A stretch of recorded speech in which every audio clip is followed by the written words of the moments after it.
Good morning mga boss. Tuloy na tayo sa paggawa mga boss. At ikakabit na natin ito mga boss. Ikakabit ko na yung pagpakuha ng plywood. Okay mga boss.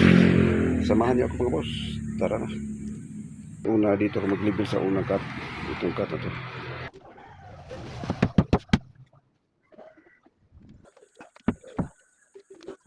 Klase mga boss oh.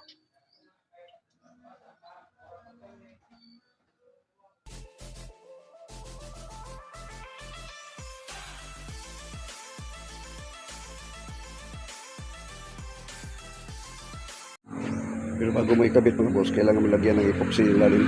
Ito. Para sigurado tayo kakabit mga boss. At ang pako niya ay hindi masyadong dikit. Ano lang malayo, mga 4 inches layo. 4 inches ang layo niya para kasi may ano pa siya dito mga boss, may patong pa siya. So nakaipit pa rin siya mga boss. May patong siya pa ganyan. So nakaipit pa rin siya dito mga boss. At saka may epoxy din yun mga boss. Kaya hindi ito mabaklas mga boss. Okay mga boss. So dito mag-ano mga boss, lagyan ng epoxy.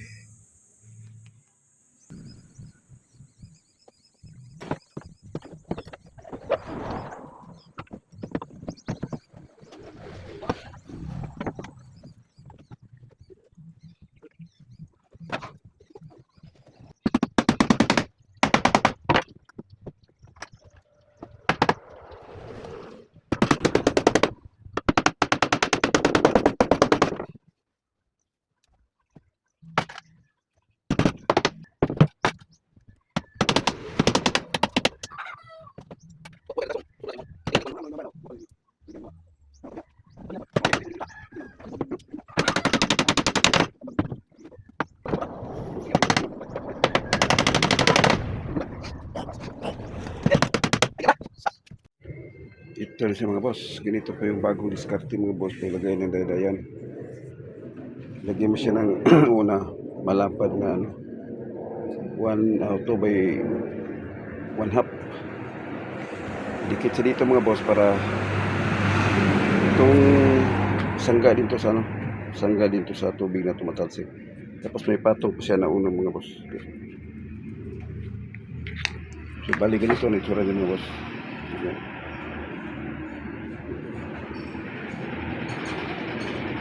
Ganyan na siya mga boss pag natapos. Okay mga boss.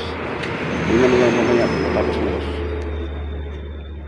Ito na mga boss. Naikabit ko na yung ano niya mga boss. Daydayan. Pero may patong pa siya na unang ito mga boss. Ganito itsura niya mga boss. Ganyan. Patungan natin ang unang mga boss para matibay mga boss. At saka ito design na rin to para sangga sa halon sa yung tumatalsik ng tubig para hindi mabasa yung rider mga boss. So ganito na ito rin mga boss. Ito na mga boss, binaligtad ko siya mga boss para mai-fix natin yung kasko. Sisilipin muna kasi bago baklasin yung kasko mga boss, sisilipin muna kung flat na flat siya mga boss para diretso na tayo magkabit, hindi na tayo mag-grinder pa. So kitang kita mga boss na naka flat na flat. So diretso na ito mga boss. Okay mga boss, pakita ko sa inyo kung paano ito ikabit. Ito na po itsura niya mga boss pag tinanggal yung kasko. Kailangan mo siyang lagyan ng mga bridging mga boss. Yan o. Para hindi siya liliit. Kasi pag ma-deform yung ating ano mga boss, kasi lagyan na ng kasko yung molding, walang silbi mga boss. Delikado pa kung malikot yung bangka. Kailangan natin lagyan ng mga bridging para sigurado tayo hindi gagalaw siya mga boss. So tapos kung na siya malinis mga boss, ano na tayo, mag-level. I-level natin to para sigurado tayong walang ano mga boss. Dapat una dito ako mag-level sa unang cut. Itong cut na to, yung pinakauna, yung pinakamahaba. Yan mga boss, oh. Napakadali pa ng mga boss. Flat na flat yung ating unahan. So, flat na flat. So susunod naman ito. Kailangan ano natin mga boss, step by step to pagka ano, okay din mga boss, oh. So ang last. So okay na siya mga boss. Pwede na natin ikabit yung kasko. So may diferensya siya ng konti. Konti-konti lang naman. So magbawas na dito na ano, mag-grind din tayo ng konti dito mga boss. Kasi masyadong mataas. Konting-konti lang naman. So i-grind din muna natin ng konti mga boss para may kabitan natin yung sunod-sunod. Kasi yung hulihan mga boss, nakabit ko na sila muna. Mas maganda yung ikabit yung una dito mga boss para matibay na yung pag ating molding bago na ito kabitan ng parka. So okay mga boss, i-grinder ko mga ito. So ito mga boss, nag-grinder ko siya. Tapos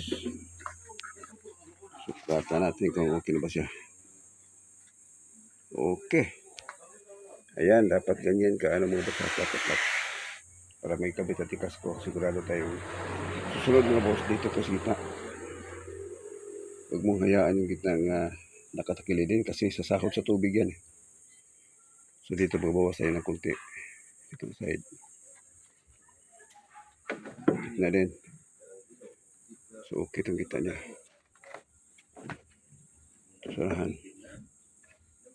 Okay pa rin. So kunting ano lang to mga boss, kunting linis na lang, okay. So plat yung unahan mga boss ah. O ito yung kabila mga boss. Bawas tayo ng konti dito na side kasi ano, kasi kahit naunahan ito mga boss, pag hindi mo pinapantay, pagbagsak kasi ng alon mga boss, gumaganyan yung bangka, mapaling. Kaya kailangan natin ano din yan, lagyan ng pansin natin yan. So ito lang yung ligasyon na bumaba mga boss, yung ligasyon na ito ang bumaba. So i-blender natin yan mga boss, blender lang yan. Ayan mga boss, tapos mga planer. So ganyan siya. Okay. So wala na tayo problema mga boss. Kabit na tayo kagad. Dito na tayo pagkabit. Bali dito tayo mag-una mga boss. Magbawas tayo ng konti. Ito mag-grinder ako dito sa ano. Kasi ito mo tumaas yung ito. So okay mga boss. I-grinder ko mo ito. Ito mga boss, nag-grinder ko na siya. So, sukat na natin ito kung ibilado na ba. Okay mga boss, pwede na yan. Okay na yan. So ganito na mga boss. So ano na siya, binibilado na siya lahat mga boss. Ganito lang talaga mga boss, magkabit ng kasko. Sigurado tayo na hindi malikot yung bangka kahit nabitawan yung timon na naka half throttle ka, hindi talaga hindi talaga gagalaw yung dire-diretso pa yung takbo. So ganito mga boss, sundan nyo lang to. Ganito lang ang diskarte para sigurado tayo na, kasi kahit na may isang tagilid sa tatlong kata to, sigurado kung babagal ang takbo mga boss. So kailangan para hindi ka na akyat ng bangka mo at piplinin mo yung tagilid, dito lang diskarte. So ikaw mga boss, magkabit muna tayo ng dito mauna sa hulihan. Sunod na yan.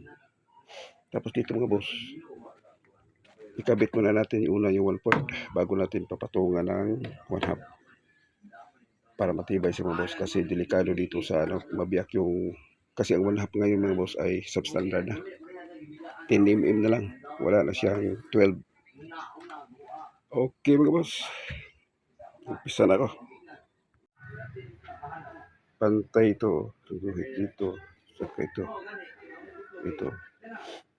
Huwag mo hayaan na mag-diferensya ng 1/2 mga boss, kasi siya mga boss, gigiwang siya mga boss. Kasi hindi pantay yung lalo pag nakatagilid ka ng upo. Pag may diferensya ito na 1/2, Gumaganyan si mga boss. Gumaganyan. Sige mga boss.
Mga boss. Iuna natin pagkabit itong 1/4 dahil ano lang siya, 20 inches. So hindi siya pwede ipatong kasi kapos. Sige, 24 kasi itong ano, kasko. Iuna natin to para magpatong yung dalawang mga boss. Okay mga boss.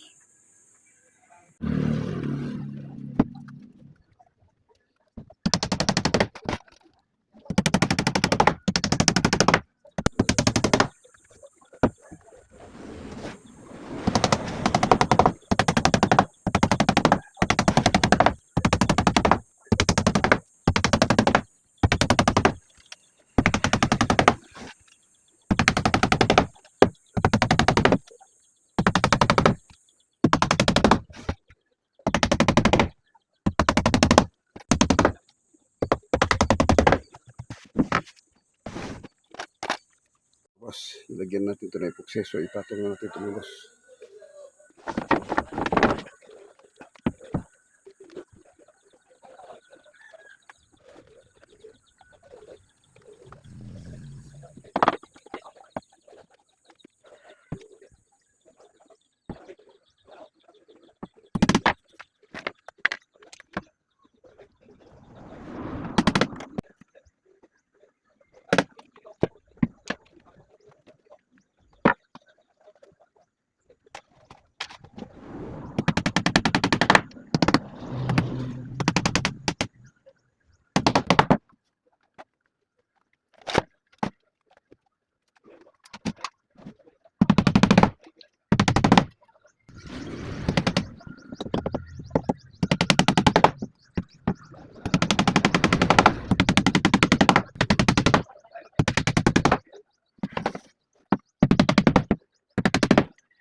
Ayan nga boss, natapos na may kabit yung kasko.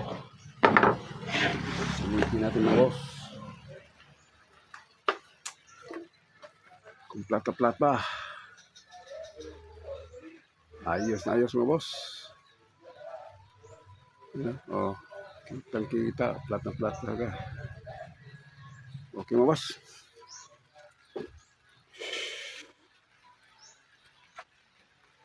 So ganito na siya mga boss. Umpisahan ko ng magano, masilyahan yung likod. Kasko.